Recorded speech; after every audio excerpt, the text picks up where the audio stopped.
Abel Sanchez, the former trainer of Andy Ruiz, he actually trained Ruiz for, well, let me not say how many fights, but he certainly had Ruiz in his gym in the lead up to the Ruiz fighting Joseph Parker.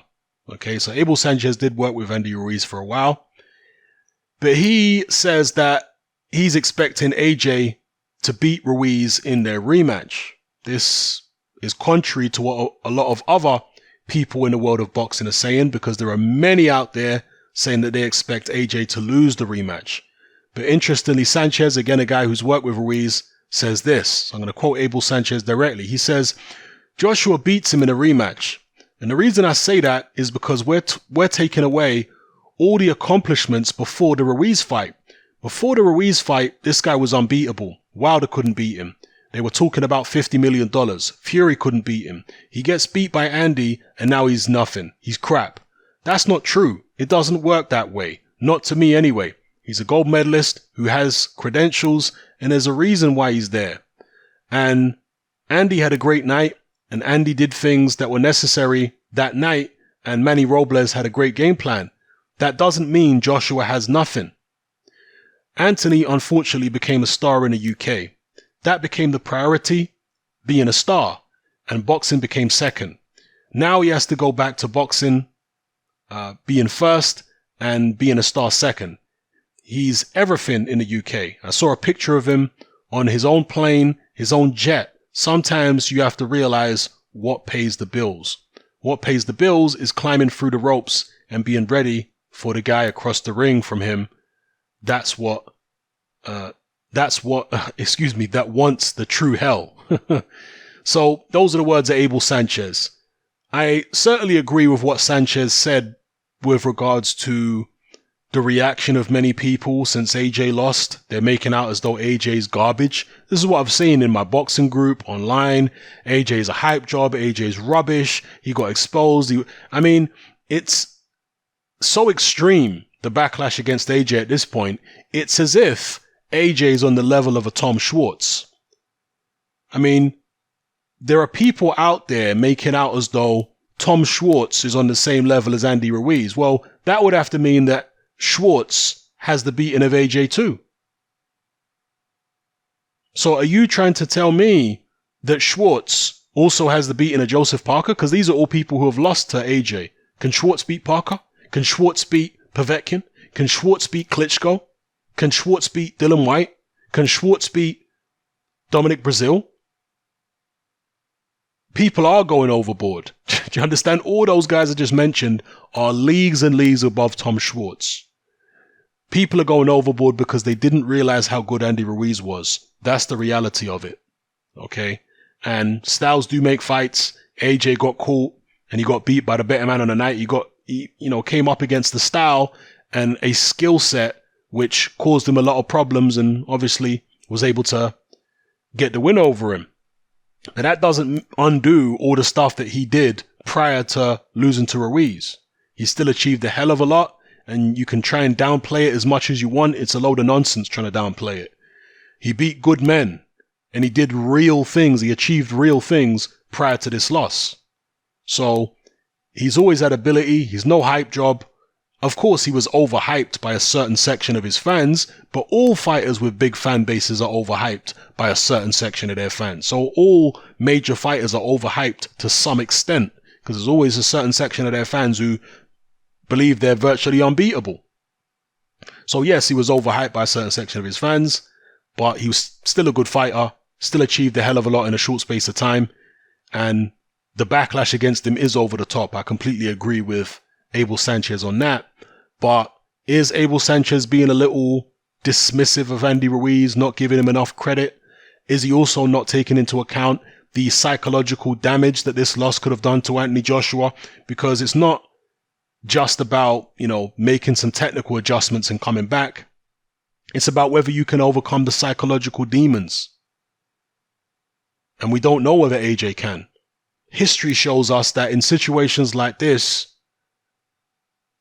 the rematch is usually even more emphatic in terms of the guy who won the first fight usually wins the second fight easier when it's an immediate rematch situation. So maybe Abel Sanchez, even though he's trained Andy Ruiz in the past, is one of those people who's actually underestimating him. We'll see. I do want to close out by talking about something which Boxing Beats and Rhymes has talked about in a lot of his videos, and that is this desire by Anthony Joshua to prove himself in the United States. He feels like it's a foolish desire and that it's a needless desire. I mean, he went out of his way to defend his title in a voluntary defense in the United States against Ruiz first time around. Why on earth does he feel like he owes the fans over there, or, you know, whoever it is he feels like he's trying to prove something to? Why on earth does he still feel like he needs to do that when he already gave them a fight, a voluntary in the US the first time around? You don't see Deontay Wilder having a voluntary defense of his title in the UK or in any other foreign country for that matter against the guy from that. You don't see him doing that. But Anthony Joshua feels like he needs to go and do that. And even here in this rematch, where he could have the rematch in the UK, and there's nothing wrong with having a rematch in the UK, as Boxing Beats and Rhymes pointed out, when Sugar Ray Robinson, who is regarded by many as the greatest fighter of all time, when he lost to Randolph Turpin in the UK, he didn't have the rematch in the UK. He had the rematch in his hometown, in New York. That's where he had the rematch. So if it's good enough for Sugar Ray Robinson, why is it not good enough for Anthony Joshua? That is a very, very good point, you know, by Boxing Beats and Rhymes. But as I've said previously when I was just playing devil's advocate, perhaps for Anthony Joshua, it's not about proving anything to the American fans or proving anything to Deontay Wilder per se because of what they're saying about him. Maybe it's about proving something to himself. Maybe it's about him setting a standard for what he thinks a champion should be and wanting to live up to his own standard rather than caring about what their standards are. You know, I mean, he's certainly been surpassing Deontay Wilder's standards through his first 23 fights in terms of the opponents that he's been picking for the most part, because other than Deontay Wilder's, you know, past couple when he fought Tyson Fury and Ortiz, his heavyweight title run has been against less than stellar opposition.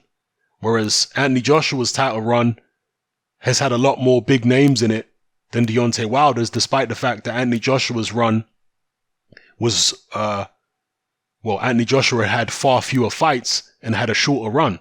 But it still had better names in it, you know, unifications and all that kind of stuff. So he's already, obviously AJ is now a former champion, he's no longer a champion, but when he was champion, he was already going above and beyond what Wilder had been doing. You know, so him going over to fight in the United States on a voluntary, maybe that's just an extension of that. However, going back to what Boxing Beats and Brands was saying in terms of home advantage is a real thing. It's something which Frank Warren would always try and get a lot of the time. Some of you guys may remember when there was this back and forth between Eddie Hearn and Frank Warren and Barry Hearn and Frank Warren a couple of years back, when Hearn kept sending his fighters over to the United States and Frank Warren was criticizing Eddie Hearn, saying you should try and get the fights in the UK when you can and get them home advantage. And the Hearns were saying, oh, we don't need home advantage. If you're good enough, you can fight anywhere and win. No, home advantage is a real thing. Some fighters travel better than others.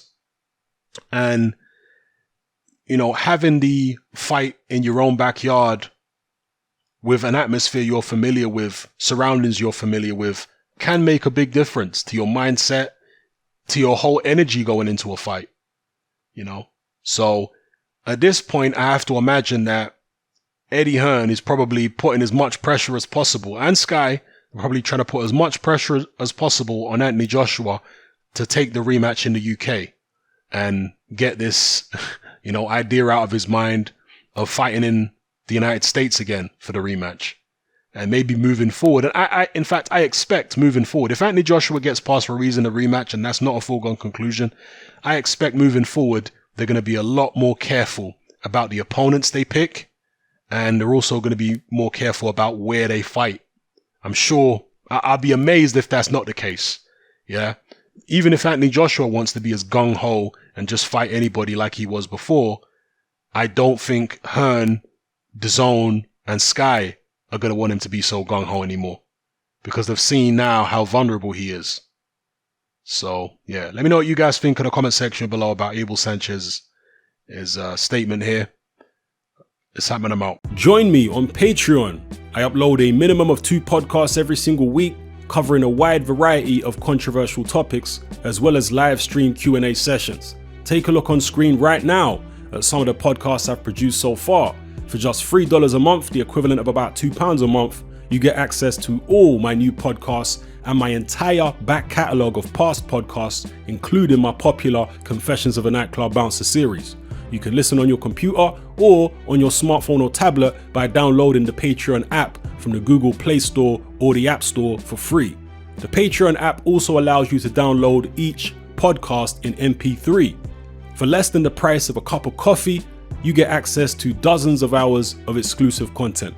It's easy to sign up, there's no contract, and you can cancel at any time. So come and join our community of free and critical thinkers by signing up with me here on Patreon today.